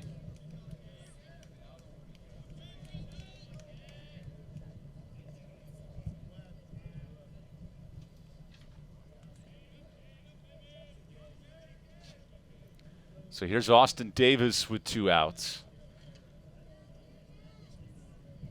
There are 7 combined hits in this game. And yet, West Virginia has dominated from the start. Very impressive performance. And I want to say it all starts from the hitters, but I think the momentum from the starting pitcher, Ben Hampton, and just the stolen bases alone is what West Virginia is taking that momentum from. As they continue to see pickoffs from the pitcher here early and even attempts at bunts late in the game.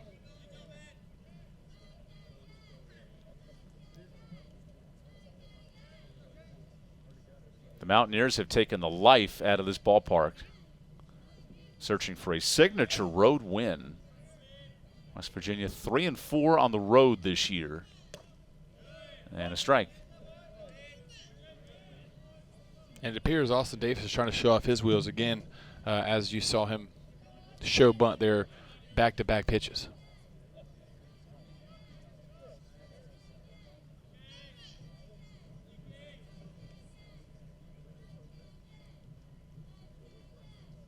Runner is off. And a 6th stolen base for West Virginia. The Mountaineers have had no trouble in the running game.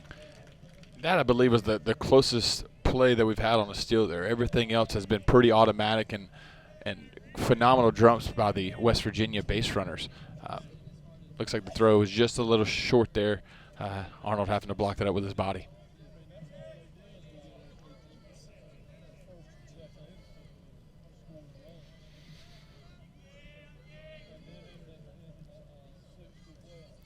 Kangas on 2-1. Now the small ball puts the pressure on Kangas. That's no. Wait. Runner goes back to third, and a rundown out at third base.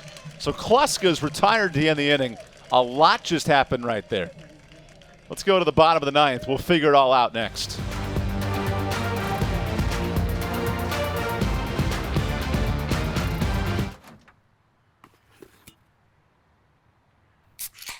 Well, folks, it's only 8 a.m. and it's going to be another hot one. Today's high is 85 degrees with lows ranging in the upper 50s. Tomorrow's more of the same, plus some light wind coming in from the northeast. Coming up at 8:30, Paul's got an exclusive. Babe, it's 8 a.m.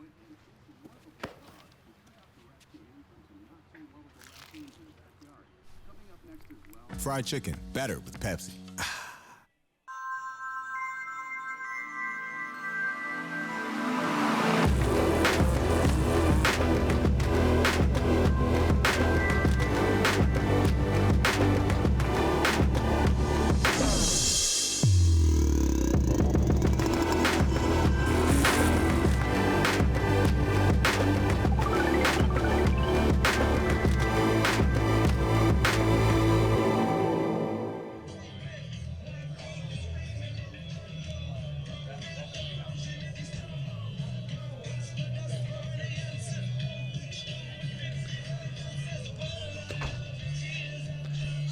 And we're back here in the bottom of the 9th as Campbell comes to the last 3 outs of the game.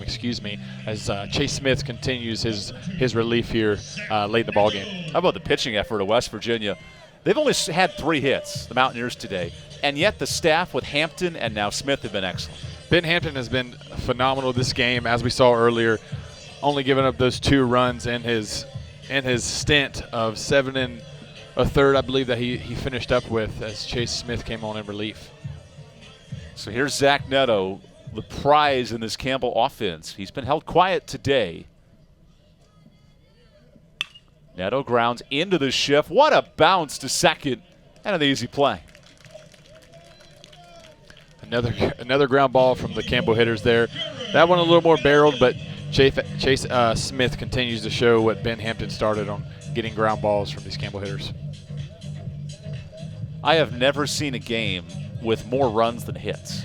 Actually, I don't want to say never. I have hardly seen games with more total runs than hits. And that's what you'll see often. You'll see, you'll not see this often, but you'll see, obviously 10 hits, 2 runs. But yeah, this is definitely one for the books. 8 combined runs, 7 combined hits today. And Jared Belbin is an 0 for 3 in this start.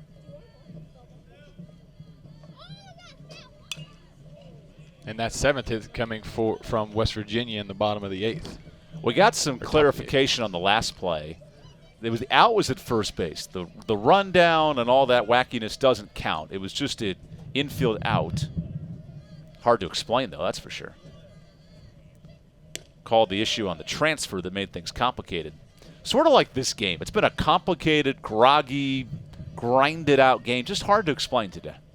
That it has. And obviously there's a little bit of life on some big plays that were made and some steals from West Virginia, but for the most part, crowd's been quiet. It's been super windy, and just not a lot of energy in the ballpark today. And the offense has been quiet too, honestly.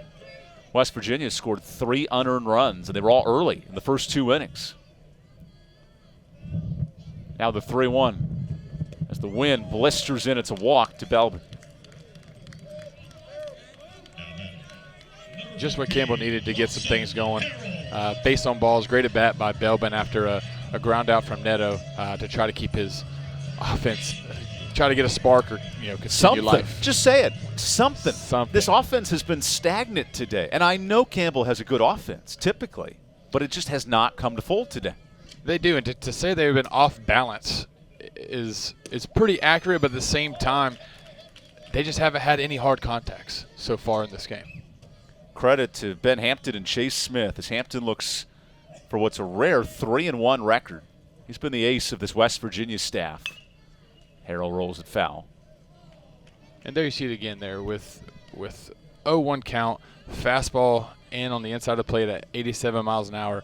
That's just a pitch that Lawson Harrell should get his best swing off on. He shouldn't be late, fouling it off on a weak contact. He should be squaring the ball up, maybe driving into the gap or trying to give his team the best chance. Now the 0-2 is popped out of play. With that win, no chance of catching the ball at first for Hussey.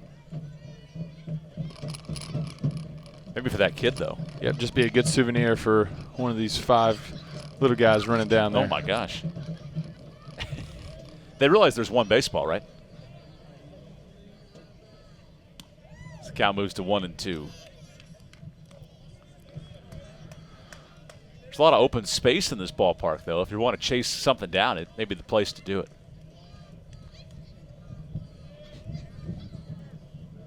I think that kid may have got the ball as he runs right by the at-bat. That is snagged at third. My goodness. What a throw across the diamond. Lawson Harrell robbed of a base hit by Kahn. Kahn has been doing an absolute amazing job over at third base all game. Routine ground balls, diving ground balls to his left, to his right, as we see here, making a backhand diving play, realizing he has time to get to his feet and delivering a strike over there. What an amazing play by the third baseman, Kahn. And the first time he nearly had one, he bounced it short. This time, a bullet throw to first base. Just didn't have enough juice on that first one, and I think there he was thinking, I'm going to get to my feet and deliver a good strike over to the first. Deliver some pizza, deliver a bullet to first base. And now delivering a base hit is Drake Pearson. Here comes Belbin to the plate, and he scores. So it's 6-3 on the 2-out RBI. That's exactly what Campbell needed. Maybe a little late, maybe not, but that's the type of team that they are. Get a guy on by a hit or a walk and then move him. And they have not done that at all today, but a great piece of hitting there to bring a run in. That's just the third at-bat of the day with a man in scoring position. And now Ty Babin tries to extend this game.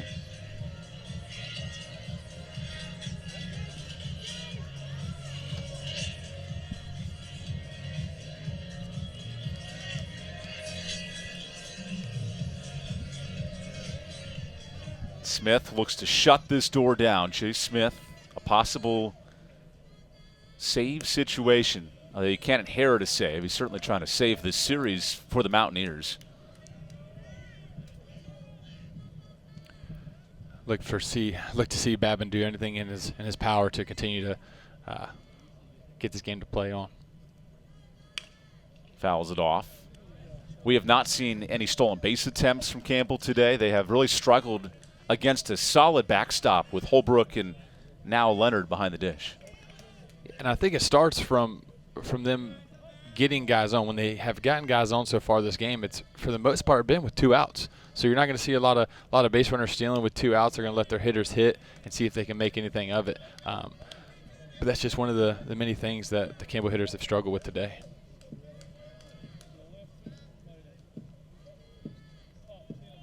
Pearson with a very short lead off of first. He collected a clutch 2-out hit. And this should do it. Babin flies into the corner and left. This ball is just foul. And I tell you, that jet stream took a pop fly and lifted it out of the park. Yeah, off the bat, the ball was hit high in the air. But looks like Babin got good barrel on that ball and drove it to left field. And like Evan said, that jet stream out there just kept carrying it into that big oak tree out there in left field.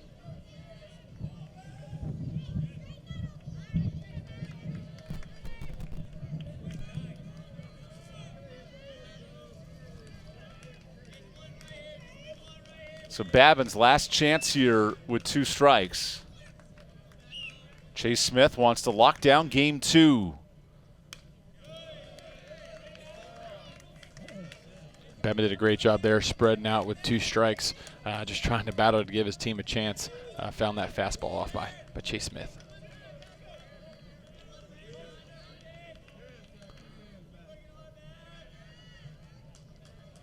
Smith for the ball game on 2-2.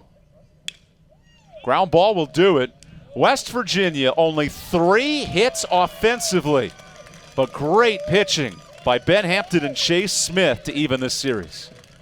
Ben Hampton did a great job coming into this game, setting the tone early, getting the momentum on West Virginia's side, and the hitters did a great job of getting on base and advancing bases in the form of a steal.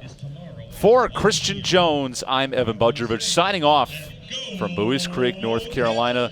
The Mountaineers offense comes to play early in the game and enough late to secure. West Virginia, the 6-3 winners behind Ben Hampton's 7 1/3 innings of brilliance. We'll see you tomorrow for Game 3. This is a presentation of ESPN as West Virginia evens the series.